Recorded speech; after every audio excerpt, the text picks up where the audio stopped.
There is a pattern in love that looks like searching, but underneath it is more like running. Running after messages, after signs, after attention, after any small proof that worth exists in someone else's eyes. On the surface, it looks like trying to make love work. Inside, it feels like never being enough, never fully chosen, always slightly anxious and slightly afraid. Many lives are spent in this pattern, chasing love, chasing validation, chasing any kind of emotional home. Yet the more it is chased, the further it seems to move away. The nervous system becomes trained to live in pursuit. Moments of peace feel empty. Calm people feel boring. Consistent affection feels suspicious. Without realizing it, the body becomes loyal to chaos because chaos feels like home. There is a different way to relate to love, not as something to chase, but as something that is allowed in when there is safety. Stop chasing love, start attracting safety. It sounds simple, but it touches something very deep. Because love is not just an emotion. It is an experience the nervous system needs to be able to hold. When safety has never been deeply felt, love becomes confusing. The body hears love and translates it as risk, danger, abandonment, humiliation, or control, depending on past experiences. So it keeps running after the familiar, even if the familiar hurts. To attract healthier love, the internal definition of safe needs to change. Every nervous system has a map of what connection means. For some, connection meant being useful. For others, it meant being quiet. For others, it meant being perfect, entertaining, dramatic, forgiving everything, or never upsetting anyone. On that map, love is not a calm presence. It is a constant effort. The body remembers that effort. Fast heartbeats before speaking up. Tight stomach when there is silence.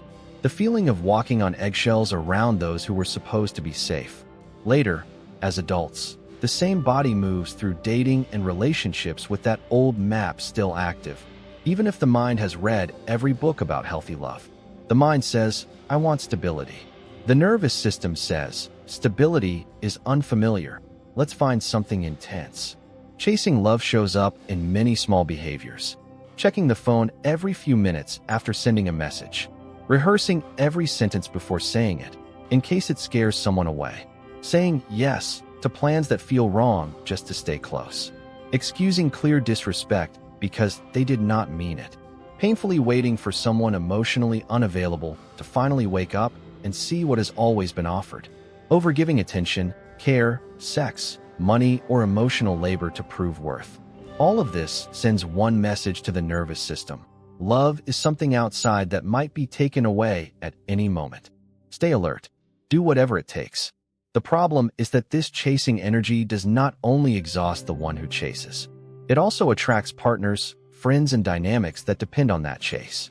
People who thrive on being admired but do not know how to truly connect. People who disappear when things get real. People who like being pursued because it keeps the power tilted in their favor. As long as the inner system is broadcasting, I will run after you so I don't have to face being alone. The world answers with situations that match that frequency. This is not punishment. It is a mirror. Attracting safety begins with something that sounds almost disappointing to the chasing heart. Slowing down instead of speeding up. The nervous system that has lived in run or be abandoned mode will resist this. It will say, if speed slows down, everything will be lost. But true safety cannot be felt at full speed. It needs space. It needs time to notice. How does this person feel in the body? Is there contraction or expansion? Does the stomach knot or relax? Does the chest feel open or tight?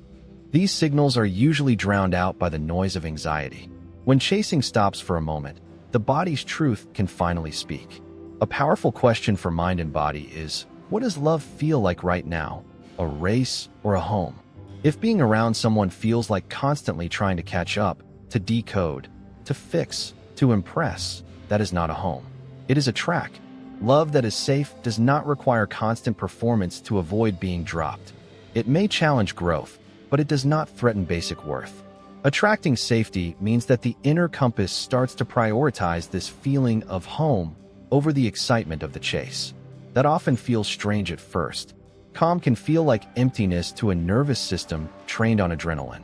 There is a reason why the nervous system chases. Somewhere along the line, it learned that love had to be earned.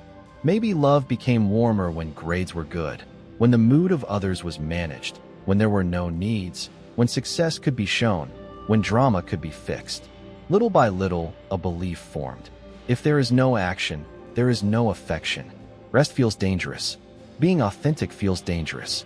Receiving without giving twice as much feels dangerous. Stop chasing love does not mean stop caring or stop acting.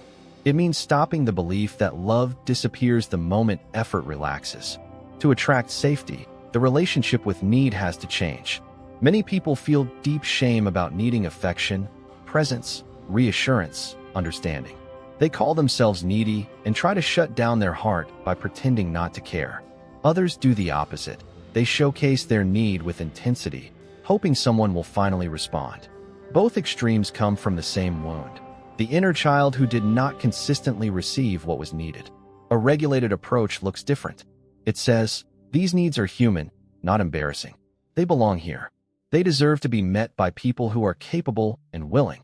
This quiet dignity in need changes the way the system chooses and maintains connections. Boundaries are another core piece of attracting safety. Chasing love often means bending or erasing boundaries to stay close. Answering messages at any time, even when exhausted. Accepting last-minute changes that hurt. Keeping the door open for people who only knock when lonely or bored. Each time a boundary is crossed and there is silence inside, the inner message becomes, my safety is less important than their presence. Attracting safety means slowly reversing that message. Without my safety, there is no real presence. This does not have to begin with huge confrontations. It can begin with small no's, delayed responses, honest statements like, this does not feel good, and watching who can stay and adjust. The body itself must learn what safety feels like.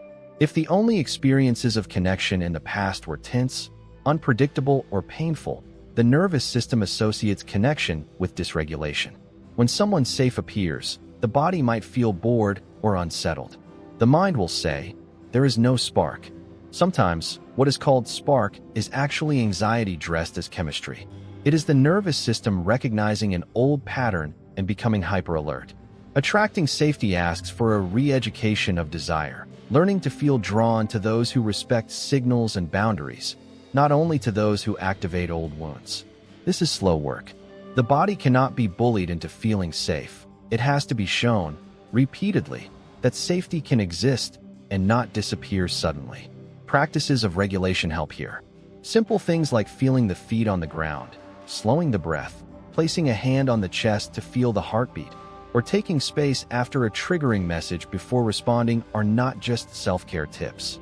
They are ways of telling the nervous system, there is ground, there is space, there is choice. The more the inner world experiences this, the less desperate it becomes in relationships. Desperation is what leads to chasing. A body that believes there are options, that can survive a no, that can survive being alone for a while, does not need to run after whoever offers the smallest drop of attention. Another key part of attracting safety is cleaning the internal lens about worth. If somewhere inside there is the belief, the only love possible for this life is love that hurts or abandons, then every time a red flag appears, the mind says, this is normal. When someone offers genuine care, the mind says, this is suspicious. These beliefs rarely feel like beliefs, they feel like reality. Questioning them can be uncomfortable. It may sound like, is it true that this life is destined only for this pattern? Or is it true that this is what has been known so far? The difference between destiny and habit is crucial. Destiny cannot be changed. Habit can.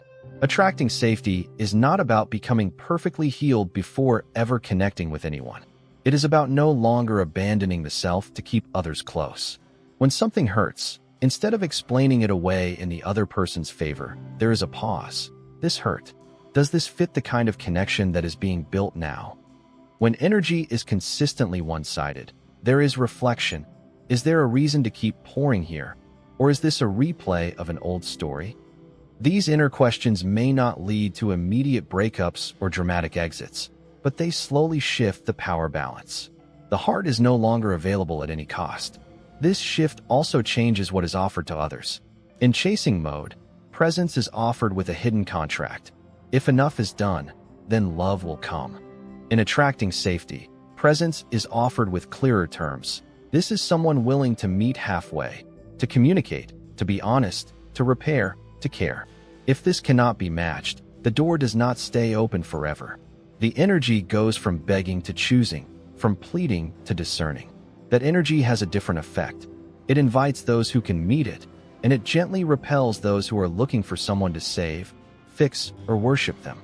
It is important to say, choosing safety does not mean never feeling pain again. Even safe love comes with misunderstandings, conflict, and moments of hurt. The difference is how these moments are handled. In unsafe dynamics, conflict means threat and emotional exile. In safer ones, conflict becomes a place to practice truth, listening, and repair.